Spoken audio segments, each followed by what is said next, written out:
tatay niya. Silang dalawa na lang. Yung babae na tatrabaho, yung si Mr. ay, yung kanyang tatay ay, yun, inaalagaan yung bahay, nagpe-prepare ng pagkain, pag-uwi ng anak niya. Nung isang, uwi niya from the office, nakita niya yung tatay niya nakapulagta sa salas.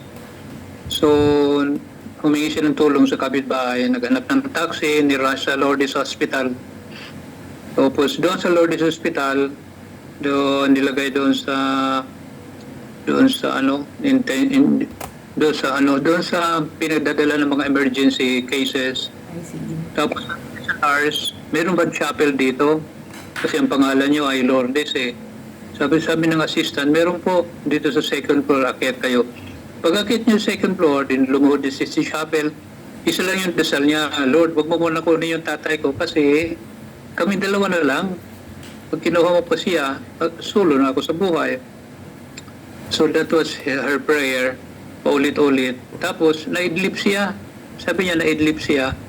Tapos, may kumalabit sa kanya, nagising siya.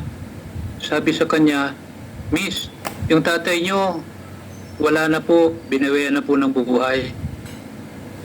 Nung nagsisharing siya, ang sabi niya, nung marinig niya yung balita na opposite yung nangyari sa prayer niya, hindi niya malaman kung bakit natanggap niya agad na wala na talaga yung tatay niya. So, ang lesson na nakuha ko rito ay prayer does not change God, but it changes myself. Kasi yung dasal niya ay, Lord, huwag mo munang kunin. Pero nang kinuha ni Lord, because she was praying, natanggap niya, parang yung Panginoon ay binago yung kanyang hinihingi.